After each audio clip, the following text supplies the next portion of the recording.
Welcome to Language Booster TV. I am your teacher Eric. Today we are going to learn top 50 household materials you should know in Swahili, English and Kinyarwanda. So remember to subscribe to our channel so that you can get more lessons about these three languages.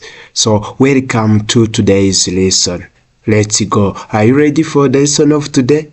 If yes, click on like and click on comment so that you can tell us your wish, what the lesson you want to study next time. Okay, I'm your teacher Erika Unani and I really love you. Are you ready? Let us go. The material number one.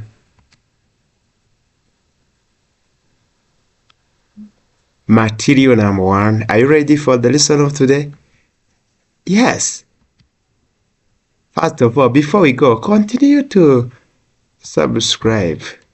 Are you ready? The material number one we use at home is sweeper. Sweeper. Katika Kiswahili, sweeper inaitwa ufagio. Ufagio. In Kinyarwanda, imyeyo. Okay, let us try to put them this instrument, this material in a sentence. Mimi ninafagia nyumba kwa kutumia ufagio. Mimi ninafagia nyumba kwa kutumia ufagio. I use sweeper to clean at home. I use sweeper to clean at home. Nkubuza inzu imyeyo mu Kinyarwanda. Okay, thank you. Try to use this instrument name in your own sentences. Are you ready for the second material? What do you think it is? Okay, wait. Great. Yes. The material number two you should know in there's three languages. This kikombe katika Kiswahili, cup in English, igikombe in Kinyarwanda.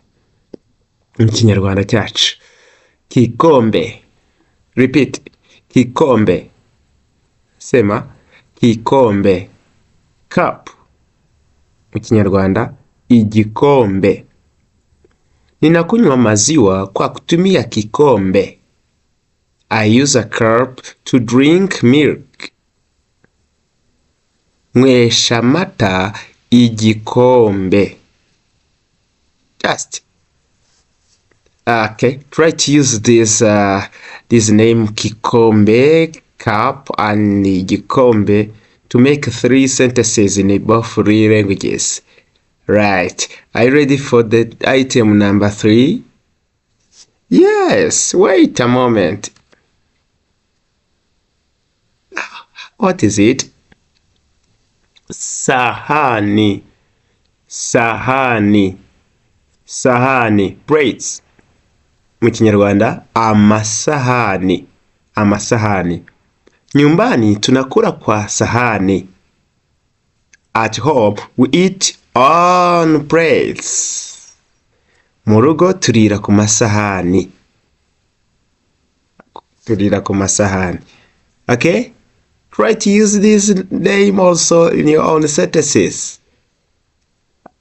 Okay? May we proceed to the fourth material? Okay. Before I go on, have you subscribed to this channel so that you can get more lessons about these three languages? If you didn't subscribe, you do it now. Have you pressed on like icon? You like to our channel so that you can get more information, more lessons about these three languages. Okay? It is Language Booster TV. Remember that we are here for you to teach you three languages, Kinyarwanda, English, and Kiswahili at the same time. Let us go to the fourth material. Yes? Wait. Vyombo. Vyombo. Dishes. Dishes. Ibyombo. Mu Kinyarwanda dukoresha ijambo ibyombo. Ivuze ibyombo umuntu ahita yumva ibyo uvuze. Ni ibikoresho birimo amasahani, birimo ibikombe, birimo ibiyiko, nibyo dukunze kwita ibyombo. Mama yangu anaosha vyombo. Mama yangu anaosha vyombo. My mother washes dishes. My mother washes dishes. Mama wanjye yoza ibyombo. Mama wanjye yoza ibyombo. Vyombo. Okay? Try to use this item, this material name in your own sentences. Okay? Gerageza nawe iri jambo twize k'iki gikoresho urishyire mu nteruro yawe bwite. Okay? Uriteguye tujye ku gikoresho cya gatanu? Are you ready? Tayari? Tuende kwenye kifaa cha tano. Okay? Tuende. Ngoja kidogo. Wait a moment. What is it? Okay. Radio. Radio. In English, it is also radio. Mu Kinyarwanda cyacu tuvuga radio. Mimi ninapenda kusikiliza radio. I like to listen to the radio. In English, nkunda kumva radio. Mu Kinyarwanda, radio. Okay? Do you like radio? Yes. Na mimi ninapenda kusikiliza radio. Great. Let us go to the sixth household material. What do you think is it? Wait a moment. What is it? Televisheni. Televisheni. Televisheni au runinga. Runinga. Hari amazina abiri dukoresha kuri iki gikoresho. Ushobora gukoresha televisheni mu Giswahili cyangwa se runinga. So in English is television. Television. Television. Cyangwa se mu Kinyarwanda ni televiziyo. Na amagambo twatiye mu Cyongereza televiziyo. Mimi natazama televisheni au runinga kila jioni. Mimi natazama televisheni kila jioni. I watch TV every evening. Or I watch television every evening. Ndeba televiziyo buri mugoroba. Okay? Can you try to use this name, this word, television, televisheni, televiziyo, in both three languages? Okay? Try today. Little by little you will be able to use the three languages. I'm here for you. Any question, any clarification, any request, any subject you want to study, any lesson you want to be trained on, you just comment down here so that you can get your desires and meet your desires in the next videos. Okay, let us go on the seventh household material. Are you ready? Yes, let us go. What do you think is it? Wow! Kiti. Kiti. In plural cyangwa se mu bwinshi tuvuga viti. Katika Kiswahili chair, chairs. Kiti, viti. Intebe. Intebe zigize za rwegamiro tuzita viti cyangwa se kiti yarimwe. Leta kiti nikae. Leta kiti nikae. Bring the chair and I sit. Bring the chair I sit. Zana intebe nicare. Zana intebe nicare.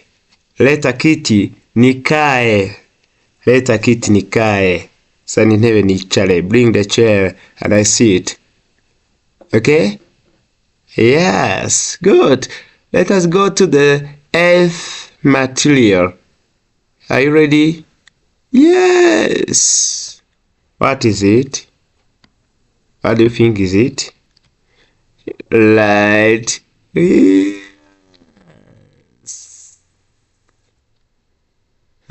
What is it? Wow.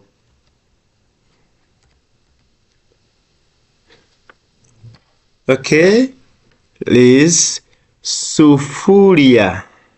Sufuria. Cooking pan. Isafuria. Tunapika ugali katika sufuria. Duteka ubugari mwisafuria. We cook bread in the cooking pan. Cooking pan, isafuria. Okay, do you have a cooking pan at your home? Muna sufuria nyumbani? Ese mufite isafuriya mu rugo? Yes, nabizi benshi murazifite. Sufuria rero muri izi ndimi zombi ngire ngo wabonye uko zitwa. Isafuriya cyangwa se cooking pan in English. Yes, let us go on to the next video. Yes. Number 11. Kisu. Kisu. Knife. Knife. Kisu. Unaona? Knife. Nadhani hapo nyumbani muna kisu. Kisu kinakata karoti. Kisu, knife, ichuma. Kisu kinakata karoti. Knife cuts carrot. Ichuma gikata karoti. Yes, thank you very much for watching this video. We'll go on to the next remaining materials. Alright? Yes, thank you.